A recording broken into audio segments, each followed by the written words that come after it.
A paz do Senhor Jesus, meus amados amigos, meus irmãos, sejam bem-vindos ao Foco na Lição. Eu sou o pastor Luiz Prates e este vídeo é sobre a nossa lição 9 da revista Betel Dominical, a Igreja e sua organização. E quem continuará fazendo a exposição neste trimestre é o comentarista pastor Sérgio Nascimento da Costa. Mas antes de dar a ele o microfone, eu tenho um aviso para lhe dar. No mês de junho, nós temos a possibilidade de fazermos parte da grande campanha de doação de sangue. Se informe na internet, se informe como fazer para doar, para participar dessa campanha. Converse com seu pastor, com a sua liderança, com o superintendente, reúna os seus amigos professores, trabalhe esse ponto. Tenho certeza que vai ser muito importante. Não deixe passar isso, ok? É um desafio, é uma possibilidade que nós temos aqui no âmbito da Escola Dominical, fazermos parte também com esse simples gesto tão maravilhoso que pode salvar uma vida. Meu amigo pastor Sérgio, o aviso dado, agora é contigo, companheiro, para a ministração da nossa aula. A graça e a paz do nosso Senhor e Salvador Jesus Cristo, meus amados irmãos, irmãs, amigos, professores e alunos da nossa Escola Bíblica Dominical. Estamos na lição de número 9, a Igreja e a sua organização. Eu sou o pastor Sérgio Nascimento da Costa e vamos desenvolver essa lição juntamente com os irmãos. No tópico 1, nós falamos sobre o ministério da igreja. Mas quando nós falamos sobre a igreja e sua organização, é necessário que a gente entenda que a igreja de hoje, ela só chegou hoje, aos dias de hoje, porque ela se organizou, ela passou pela institucionalização. E isso foi muito importante. Por quê? Porque ela trouxe aqueles valores e consegue passar esses valores através da institucionalização, da organização que ela se tornou. Por isso que nós vemos, que o ministério, ele é composto, primeiramente, no tópico 1.1, com os ministros. E o que significa a palavra ministro? A palavra ministro significa servir. É aquele que serve ao outro. Então nós entendemos primeiramente que os ministros na casa de Deus, eles servem a Deus e servem uns aos outros.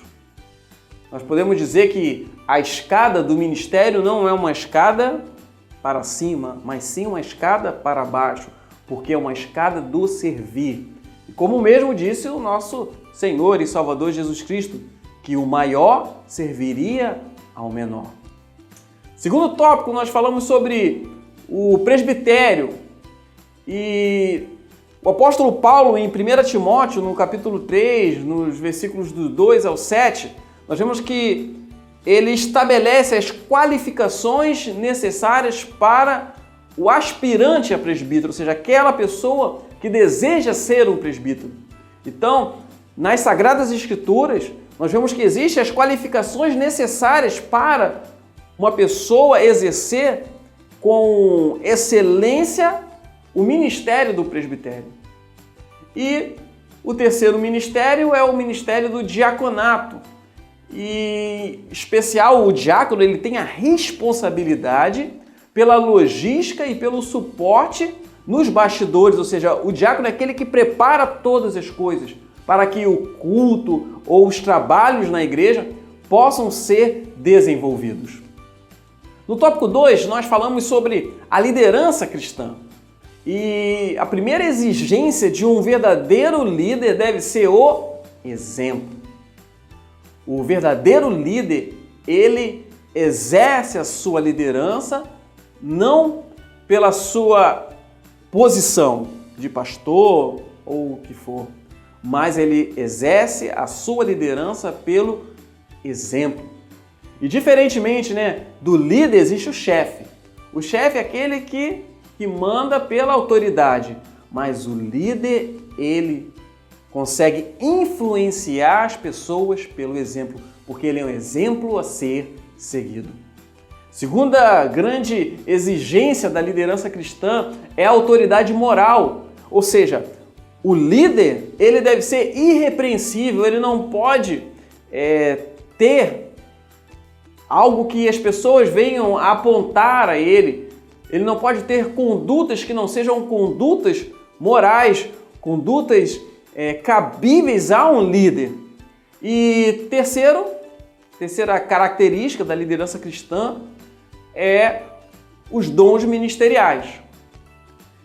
Ou seja, um ministro, um líder, ele tem que saber que ele tem um chamado ministerial, ele tem que investir nesse chamado ministerial. Os dons ministeriais, eles têm o propósito de edificar o corpo de Cristo e aperfeiçoar os santos, ou seja, aquilo que Deus nos dá, Ele nos dá, na verdade, para que nós venhamos a abençoar a vida de outras pessoas. Por fim, falando sobre a membresia, e eu não poderia deixar de falar sobre a membresia, só uma particularidade aqui nesse tópico.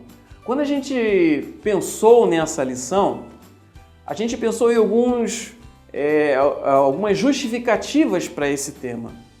E uma das justificativas do tema é falar sobre a membresia, porque às vezes eu participo de uma igreja e eu não sei o que é de fato ser membro.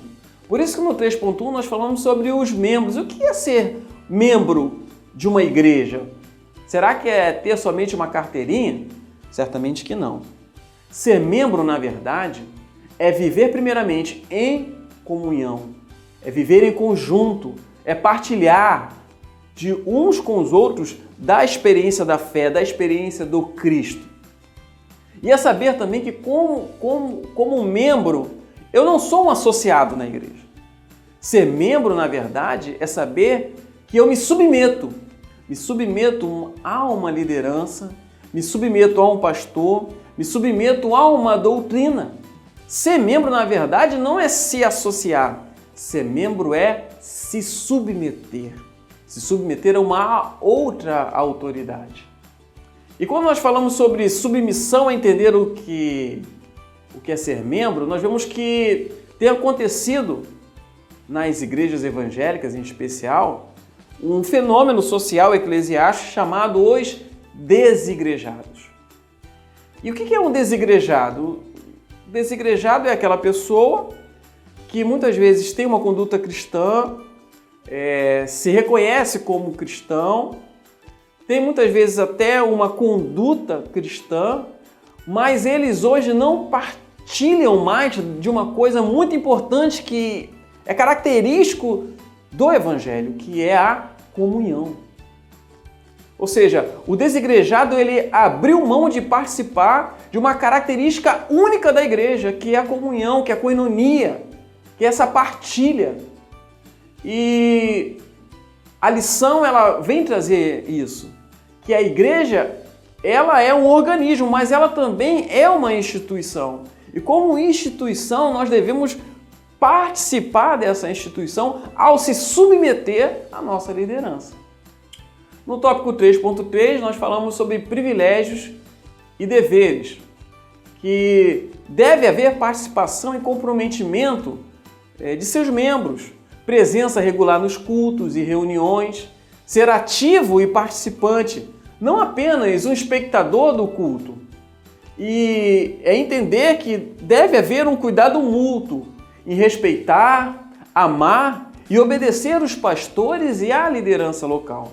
Ou seja, nós não temos apenas privilégios em ser cristãos, mas nós também temos os nossos deveres como membros do corpo de Cristo. Devemos participar, não apenas sermos espectadores, mas que possamos ser, de fato, protagonistas dessa história que se iniciou aproximadamente 2.000 anos atrás e que vem sendo escrita pela igreja. Que nós, como membros do corpo de Cristo, possamos ser ativos, possamos fazer diferença na nossa igreja, na nossa comunidade, na nossa família, no nosso bairro, que o exemplo, que a comunhão seja as marcas dessa igreja. Que Deus nos abençoe, meus irmãos, uma ótima semana para todos e bons estudos! Ok, meu amigo Pastor Sérgio, muito obrigado por sua brilhante participação. Querendo Deus, na próxima semana aqui estaremos de volta para o estudo da lição 10 da nossa revista Betel Dominical, cujo tema é o culto racional. Deus te abençoe, uma excelente aula e até o próximo Foco na Lição.